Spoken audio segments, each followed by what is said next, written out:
Hello guys, कैसे हो आप। पिछले वाले वीडियो हमने पढ़ा था परिवर्तन के प्रकार। परिवर्तन दो प्रकार का होता है, एक भौतिक परिवर्तन, दूसरा रासायनिक परिवर्तन। जब हमने भौतिक परिवर्तन पढ़ा था तो उस समय हमने ये देखा कि पदार्थ के केवल भौतिक गुणों में परिवर्तन होना ही भौतिक परिवर्तन कहलाता है। परमाणु के बीच जो बंध उपस्थित होता है वो न तो बनते हैं न टूटते हैं।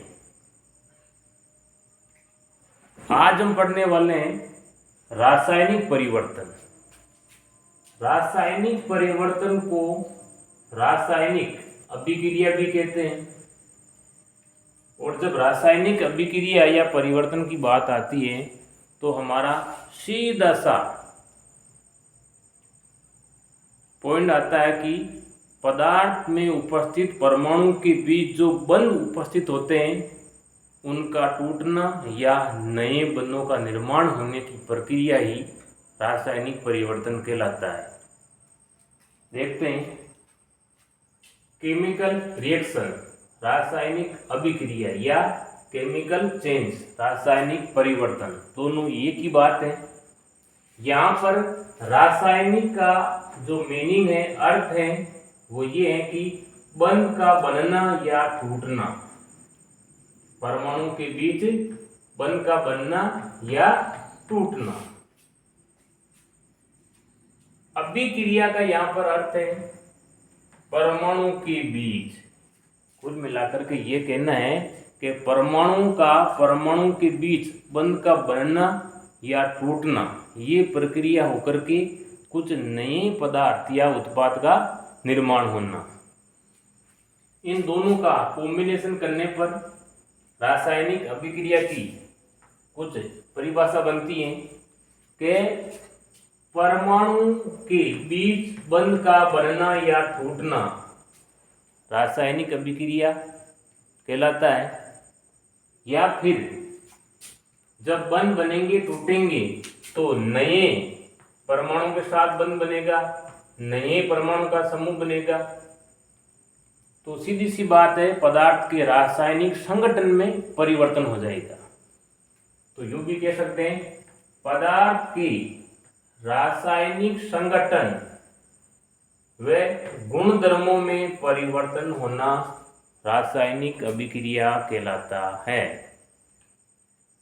रासायनिक अभिक्रिया को समझने के लिए कुछ अभिक्रियाएं हैं, समीकरण लिखे हुए हैं, उनको समझना पड़ता है। जैसे हमने पढ़ा अभिकारक से उत्पाद का निर्माण होता है। अब यहाँ पर अभिकारक क्या है? ऐसे पदार्थ जो उत्पाद का निर्माण करते हैं या उत्पाद की निर्माण करने की क्षमता होती है, उन्हें अभिकारक कहते हैं।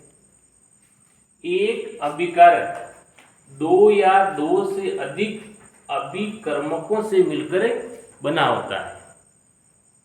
फॉर एग्जाम्पल, जैसे हम घर पर चाय बनाते हैं तो चाय बनाने के लिए हमारे पास जल होना, दूध होना, चाय पत्ती होना, शक्कर या और कुछ ये सभी जो पदार्थ हमने लिए हैं वो सभी अलग अलग अभिकर्मक हैं।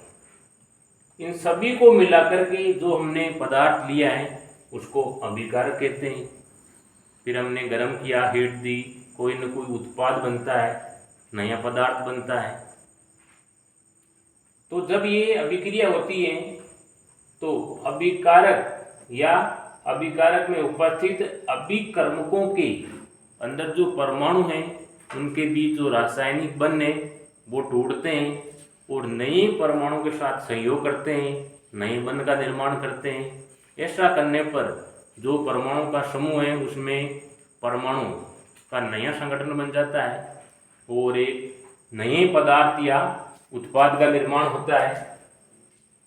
एक यहाँ पर समीकरण दिया गया है, उसको देखते हैं। हम सभी जानते हैं जब किसी पदार्थ का दहन करते हैं, जलाते हैं, तो उस पदार्थ के अंदर कार्बन प्रेजेंट होता है। तो वही रिएक्शन हम देखते हैं। जैसे हमने कार्बन लिया, उसको जलाया कोई भी वस्तु को जलाने के लिए ऑक्सीजन गैस की आवश्यकता होती है। तो कार्बन प्लस ऑक्सीजन का संयोग करके कार्बन डाइऑक्साइड गैस का निर्माण होता है और ये एक प्रकार की रासायनिक अभिक्रिया है। यहाँ पर अभिकर्मक कार्बन और अभिकर्मक ऑक्सीजन के परमाणु के बीच में बंध टूटते हैं, नए बंध का निर्माण होता है और नया परमाणु का समूह बनता है। बनने वाला कार्बन डाइऑक्साइड गैस के रासायनिक संगठन में परिवर्तन होता है और नया उत्पाद का निर्माण होता है। जैसे ये कार्बन का परमाणु है प्लस ऑक्सीजन के परमाणु 2 हैं, दोनों के बीच में कोई ना कोई बंध बना हुआ था। जब ये रिएक्शन होगी, अभिक्रिया होगी, तो ऑक्सीजन के बीच में जो बंध बना है वो टूटता है, टूट करके कार्बन परमाणु के साथ में पुनः ऑक्सीजन जुड़ करके नए बंध का निर्माण करता है और C+O2 एक नया पदार्थ, नया संगठन के साथ में उत्पाद का निर्माण करते हैं। तो हम कह सकते हैं कि इस अभिक्रिया के अंदर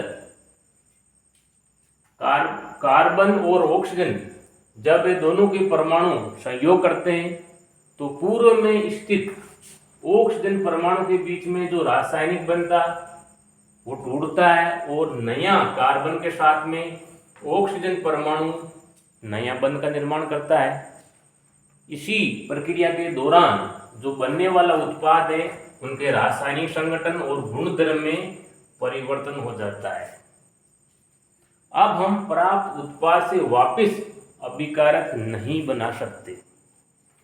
दोस्तों, जब हम किसी पदार्थ को जलाते हैं, धुआं या राख बनती है, तो वापस धुआं से हम जो जलाने वाला पदार्थ है वो नहीं प्राप्त कर सकते हैं। तो इसी प्रकार की परिवर्तन को हम रासायनिक परिवर्तन या रासायनिक अभिक्रिया कहते हैं।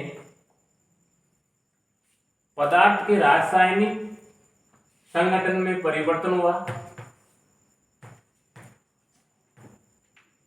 कि जो नया उत्पाद बना उसमें कार्बन और ऑक्सीजन दोनों की परमाणु का संयोग हो गया था, तो नया संगठन बन गया। संगठन का मतलब यहाँ पर है कि कोई पदार्थ के अंदर कौन कौन से परमाणु हैं, कितने प्रकार के परमाणु हैं। परिवर्तन के कारण जो नया उत्पाद बनता है उसके रासायनिक संगठन व गुणधर्मों में परिवर्तन हो जाएगा और ये बनने वाला उत्पाद अभिकारक से अलग होता है। कुछ समीकरण दिखाया गया आपको, जैसे मैग्नीशियम धातु, मैग्नीशियम रिबन का जब हम दहन करते हैं तो ऑक्सीजन के साथ ये क्रिया करके मैग्नीशियम ऑक्साइड सफेद कणों के रूप में उत्पाद प्राप्त करता है और बने हुए उत्पाद से पुनः हम ऑक्सीजन और मैग्नीशियम धातु नहीं प्राप्त कर सकते, क्योंकि इनके बीच में बंध का टूटना, नए बंध के निर्माण के कारण बनने वाले उत्पाद के अंदर नए परमाणु का संगठन बन चुका है। परिवर्तन कितने प्रकार के होते हैं? जब ये रासायनिक परिवर्तन या अभिक्रिया होती है तो कौन कौन से इसमें परिवर्तन होते हैं, हो सकते हैं? जैसे रंग में परिवर्तन हो सकता है अभिकारक और उत्पाद के अंदर, अवस्था में परिवर्तन, बनने वाला उत्पाद ठोस, द्रव, गैस में परिवर्तित हो सकता है। तापमान में परिवर्तन, जब कोई रासायनिक अभिक्रिया होती है तो उत्पाद बनाने के साथ साथ या तो ऊष्मा का निष्कासन करती है या ऊष्मा ग्रहण करती है। इसके आधार पर हम रासायनिक अभिक्रिया को दो भागों में डिवाइड कर सकते हैं, ऊष्मा सेपी अभिक्रिया और ऊष्मा शोषी अभिक्रिया।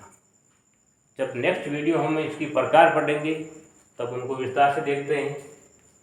अभिकारक से उत्पाद बनते समय कुछ गैसों का निष्कासन व उत्सर्जन भी हो सकता है। रासायनिक परिवर्तन के कुछ गुण हैं। परिवर्तन स्थायी होता है, बनने वाला उत्पाद हमेशा स्थायी रहता है। अभिकारक से उत्पाद बनता है, उत्पाद से अभिकारक पुनः नहीं बनता है। नए उत्पाद का निर्माण होता है, उत्पाद से पुनः अभिकारक प्राप्त नहीं कर सकते। अभिकारक से उत्पाद बनता है,